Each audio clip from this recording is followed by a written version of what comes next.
Welcome other video. আজকের এই ভিডিওতে আমি আপনাদের সাথে শেয়ার করতে চলেছি কিভাবে স্ক্রিন রেকর্ড করার সময় মাউস আইকন ব্যবহার করবেন। তো আর বেশি দেরি না করে চলুন ভিডিওটা স্টার্ট করা যাক। সাবস্ক্রাইব করুন এসকে আরও টিউটোরিয়ালকে, আর এর পাশে থাকা বেল আইকনে ক্লিক করুন সবার আগে নোটিফিকেশন পেতে। ওকে গাইস, সো আপনাদের যদি মাউস আইকনটা ব্যবহার করতে চান তাহলে আপনাদের সর্বপ্রথম যেটি করতে হবে, আপনাদের মোবাইলের সিটিং অপশনে চলে যান।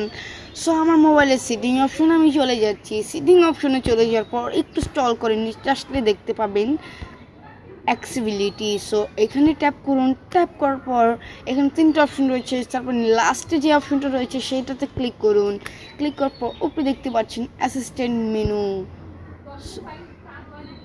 সো আমি এটা নিয়ে আগেও একটা ভিডিও বানিয়েছি, আপনার চাইলে উপরের আই বাটনটাতে ক্লিক করে আমার আর এটার ফুল ডিটেলসে যে ভিডিওটা বানিয়েছি সেটা আপনারা দেখে নিতে পারেন। সো আজ তো আমি মাউস আইকনের ভিডিওটা করছি, তাহলে এটাই এই টপিকটা বলি। সো আপনারা যখন অফ থাকবে অন করার পর দেখতে পাবেন স্ক্রিনের যে কোনো জায়গায় এরকম একটা ইন্টারফেস শো হবে।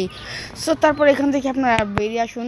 সো বেরিয়ে আসার পর আপনাদের যেহেতু মাউস আইকন ব্যবহার করতে হবে, তারপর এটার উপর ট্যাপ করুন। ট্যাপ করার পর আপনাদের নিচে দেখতে পাচ্ছেন কার্সর রয়েছে। সো এখানে ক্লিক করলেই দেখতে পাবেন আপনাদের মোবাইলে মাউস আইকন চলে এসেছে। এটা খুবই সুন্দর। এটা দিয়ে আপনারা যখন স্ক্রিন রেকর্ডার করবেন তখন দেখতে পাবেন যে খুবই সুন্দরভাবে এটা ঘুরছে। এটা দেখাই যাবে না যে আপনি কত সুন্দরভাবে এটা থেকে করছেন। আর যে আমি যেখান থেকে সোয়াইপ করছি দেখতেন, এটাও কিন্তু দেখা যাবে না।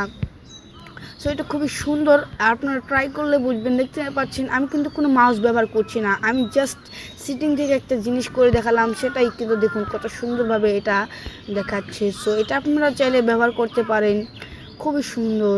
আর যখন আগে কিন্তু আপনাদের যদি স্ক্রিন রেকর্ডার করতে হতো তাহলে কিন্তু আপনাদের যেখানে ট্যাপ করতেন সেখানটা কিন্তু বোঝা যেত না যে আপনি কোথায় ক্লিক করছেন, আর আপনার অডিয়েন্সটা বুঝছো না যে কোথায় আপনারা ক্লিক করছেন। কিন্তু এটার ফলে আপনারা খুব সুন্দরভাবে বুঝিয়ে দিতে পারবেন যে আমরা ঠিক জায়গায় ক্লিক করেছি। সো এটা তো আপনারা করবেন যখন আপনাদের গ্যালারি থেকে ভিডিওটা আপনারা সেভ করে ভিডিওটা যখন দেখবেন, সো দেখবেন যে আপনাদের কিন্তু মাউস আইকন থাকবে না। খুবই সুন্দরভাবে মাউস আইকনটা যাবে গা, শুধুমাত্র দেখাবে যে আপনাদের মাউস আইকনটাই শুধু থাকবে। সো ভিডিওটা ভালো লাগলে লাইক করুন, শেয়ার করুন, সাবস্ক্রাইব করে বেল আইকন অন করে আমাদের সাথে থাকুন। সে পর্যন্ত আল্লাহ হাফেজ।